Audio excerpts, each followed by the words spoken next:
Um, alright. Hello, I'm Maya Jackson. I'm with the 106th Mayor of New York City, Mr. David Dinkins. Hello, Mr. Dinkins. Hi, Maya. How are you? I'm all right for an old man. Okay, so you're originally from Trenton, New Jersey. Yeah, I was born in Trenton back in the covered wagon days, And long time ago. you grew up in Harlem. Yep. How was it like in Harlem? Well, it's pretty good. We tell people we used to move a lot. That we moved when the rent was due. Okay. My mommy, I lived with my mother and my grandmother, and I never went to bed hungry. And I always had clean clothes because they scrubbed them. We were poor, but I didn't know it. Who influenced you when you was growing up? Well, my father and mother and my grandmother mostly, but I had a few heroes later. Nelson Mandela mainly, because I was pretty much grown when he came into being, and I met him when I was mayor. He came here in 1990. In fact, the first place he came when he got out of prison in South Africa was to New York City. What a great man he is. Oh, God. What kind of jobs did you have while you was growing up? Well, you know, I tell the story about how when I was mayor, I was riding in the car with my wife, and I said to my bride, "You see that fellow over there with a shovel digging a ditch? Is that the fellow you used to date?" Then I said, "Now wait now, I'm not knocking ditch digging, because I have dug ditches, waited tables, washed dishes, worked in factories, I had all kinds of jobs. But that is the fellow you used to date, isn't it?" She said, "Yeah." I said, "See, you'd married him, you'd be the wife of a ditch digger." She said, "No, if I'd married him, he'd be mayor." Were you interested in politics as a child? No. No, you know, people ask me that a lot. And what happened was I went to law school. And I went to law school because I had been a mathematics major. And I got my degree in math. And I won a fellowship to Rutgers University. And then I was living in Trenton, New Jersey. I stayed up one night, like 1 or 2 o'clock, working on this problem. I got what I thought was the correct answer. And I came to class the next day, and I went to the smartest person in the class. Of course, it was a woman. And she had the same answer I did. I said, "Gee." As an afterthought, I said, "How long did it take you?" She said, "About 20 minutes. I'd worked all day." So I came home and told my father. I said, "Pop, I'm going to drop out." He said, "What are you going to do?" I said, "I don't know, but I know what I'm not going to do. Because I just wasn't that smart." So I decided to go to law school.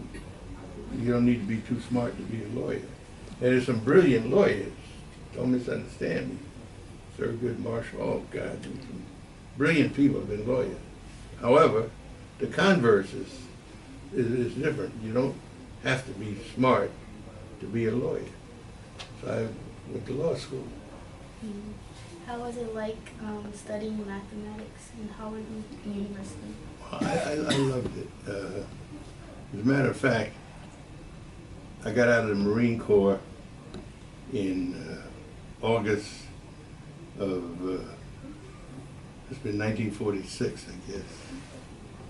And had the GI Bill, so you go to any college that would admit you free. But I didn't want to go to college, I wanted to party.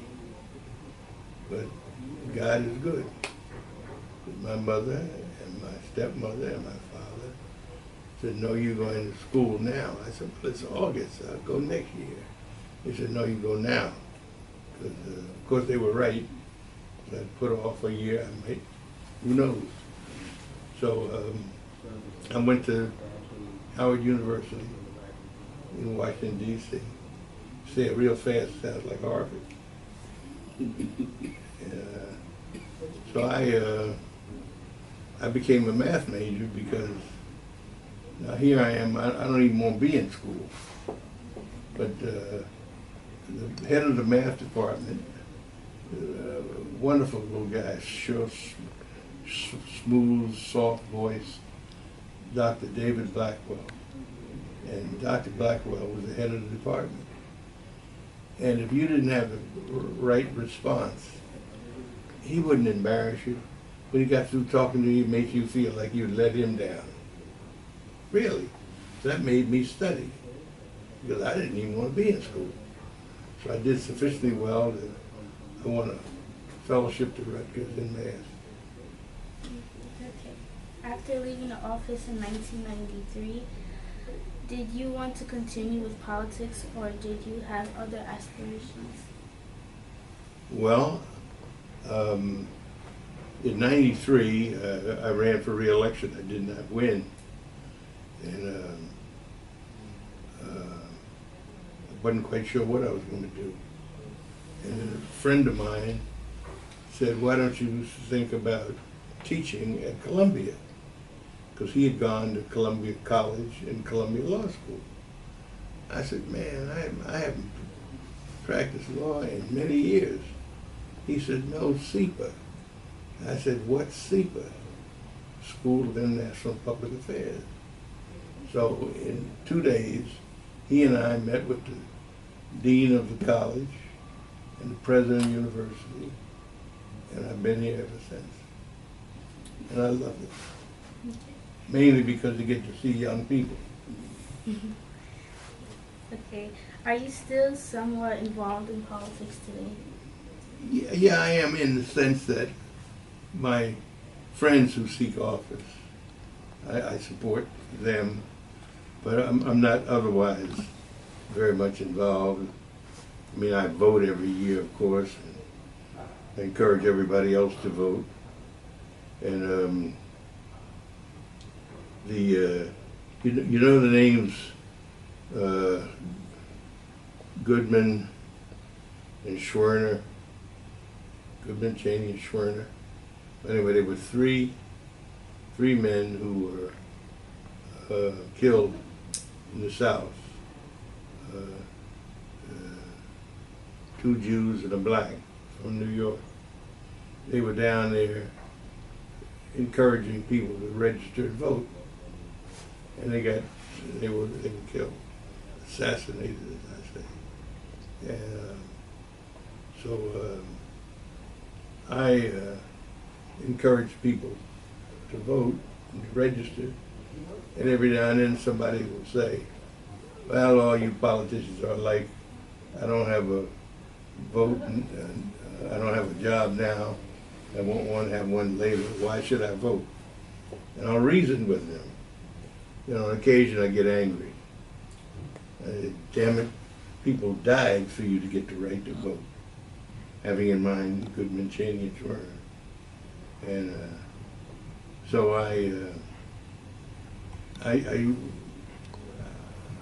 I'm sure that I win some of the time.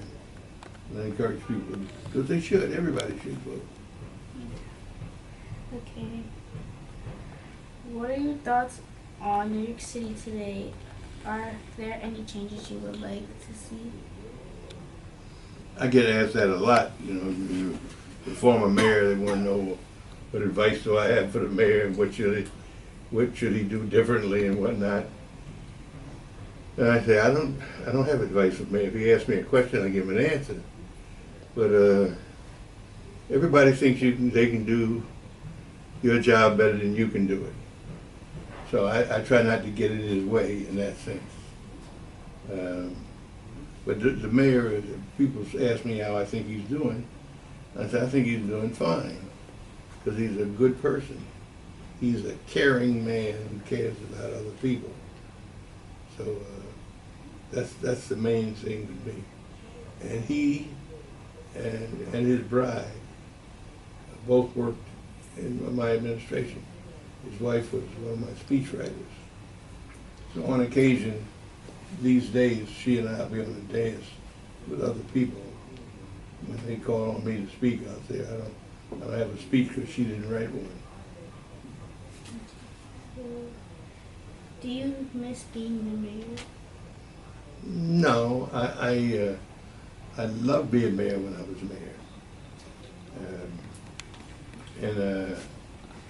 I don't miss it in the sense that you mean it, but it was great while I was mayor. I love it. There's no job better if you like people and you like public service, especially if you like children.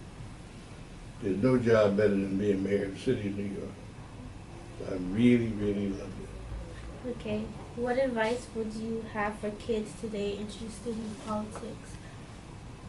Well, I'll tell you what I tell students of mine, and some who are not in my class, who come to see me about government and politics. I tell them all the same thing. If you're interested in seeking public office because you envision seeing your name in lights, you're not properly motivated. You should want to be involved in public service to help people. Okay. Thanks for your time, Mr. Mayor. It was a pleasure meeting. I think you too.